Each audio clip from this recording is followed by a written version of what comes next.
తెలంగాణ రాష్ట్రం వచ్చినాక కూడా నల్గొండకు 3,60,000 ఎకరాలకు నీళ్లు ఇచ్చే గ్రావిటీతో నీళ్లు ఇచ్చే ఎస్ఎల్బిసి ఎందుకు ఆగిపోయిందో ఎవరు నిర్లక్ష్యంతో హార్డ్లీ 2,000 కోట్లు ఖర్చు పెడితే 3,60,000 ఎకరాలకు నీళ్లు వచ్చేది. కానీ ఇలా కాళేశ్వరం మీద 1,00,000 కోట్లు ఖర్చు పెట్టిన మనకు వచ్చిన ఆయకట్టు 50,000 ఎకరాలు కూడా రాలేదు. అధికారిక లెక్కలు చెప్తున్నా నేను.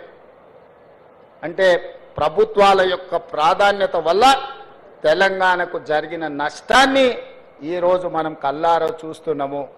అందుకే శాఖలు చేరబోతున్న యువ ఇంజనీర్లకు ఇక్కడ చేరబోతున్న ప్రభుత్వ ఉద్యోగంలో చేరుతున్నామని కాదు, ఇది ఒక భావోద్వేగం అని గుర్తుపెట్టుకోండి. ప్రజల యొక్క సెంటిమెంట్, తెలంగాణ ప్రజలకున్న బిగ్గెస్ట్ సెంటిమెంట్ నీళ్లు. ఈ నీళ్లు అనే పదాన్ని మనం చాలా జాగ్రత్తగా వాడాలి. ఈ ప్రాజెక్టులను పూర్తి చేయాలి. ప్రభుత్వం వైపు నుంచి సంపూర్ణంగా సహకరించి ఈరోజు నిజంగా సమయం వచ్చినప్పుడు ఖర్చు పెడతామంటే, నీళ్ళకు ఖర్చు పెడతామంటే నిధులకు షార్టేజ్ వచ్చింది.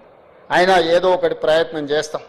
తప్పకుండా సాగునీటి ప్రాజెక్టులు ఏవైతే ఉన్నాయో ఎస్ఎల్బిసి కానీ, కల్వకుర్తి కానీ, పాలమూరు రంగారెడ్డి ఎత్తిపోతలు కానీ, భీమా నెట్టంపాటుతో పాటు సీతారామ సాగర్ లాంటి ప్రాజెక్టులు కానీ, సమ్మక్క సార్లక్క లాంటి ప్రాజెక్టులు, దేవాదుల ప్రాజెక్టులను మొదటి ప్రాధాన్యత కింద పెట్టుకొని పూర్తి చేస్తాము.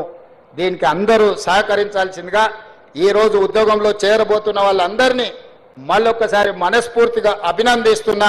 గతంలో 10 సంవత్సరాలు ఉమ్మడి రాష్ట్రంలో ఒక 10-15 సంవత్సరాలు, ప్రత్యేక తెలంగాణలో ఒక 10 సంవత్సరాలు నోటిఫికేషన్ల కోసం కొట్లాడింది. కానీ మా ప్రభుత్వం వచ్చినాక నోటిఫికేషన్లు ఇస్తే వద్దని అశోక్ నగర్ చౌరస్తాలలో విద్యార్థులు ధర్నా చేసే కాడికి వచ్చింది. ఎందుకంటే మా ప్రభుత్వం యొక్క ప్రాధాన్యత మా ఉద్యోగాలే కాదు, మీకు కూడా ఉద్యోగాలు ఇవ్వాలన్న లక్ష్యంతో ఈరోజు పనిచేసినాము.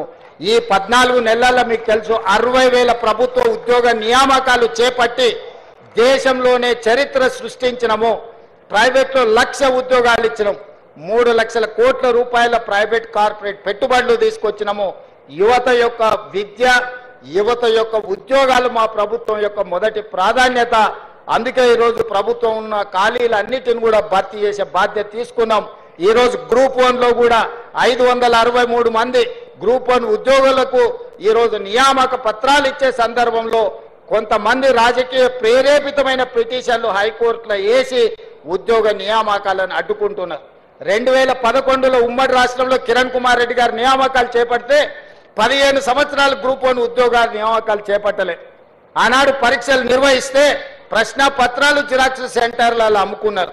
మేము వచ్చిన తర్వాత పకడ్బందీగా 563 గ్రూప్ 1 ఆఫీసర్లను తెలంగాణలో ఉమ్మడి రాష్ట్రంలో కూడా అన్ని ఉద్యోగాలు ఇవ్వలే. ఇవాళ ఇవ్వడానికి అంత ప్రక్రియ మొత్తం పూర్తి అయిపోయింది.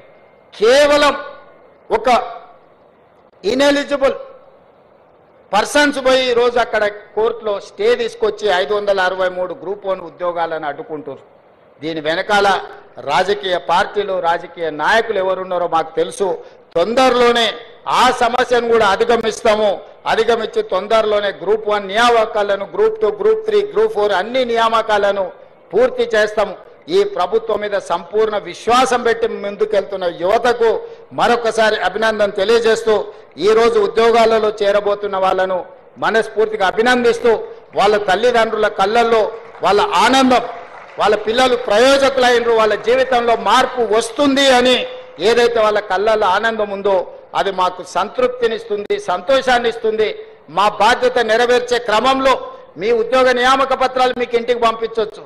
కానీ మిమ్మల్ని ఇక్కడ పిలిచి మీ చేతిలో నియామక పత్రాలు పెట్టినప్పుడు మీ తల్లిదండ్రుల కళ్ళల్లో కనిపించే ఆనందాన్ని మేము చూడడం ద్వారా మాకు ఉద్యోగ సంతృప్తి ఉంటుంది. ఈరోజు బాధ్యత తీసుకున్నందుకు మేము మా బాధ్యత నెరవేరుస్తున్నామని ఒక సంతోషాన్ని కలిగే సందర్భం. ఈ సంతోషకరమైన వాతావరణంలో పాల్గొన్న వాళ్ళందరినీ కూడా అభినందిస్తూ మీ దగ్గర సెలవు తీసుకుంటున్న ధన్యవాదాలు మిత్రులారా.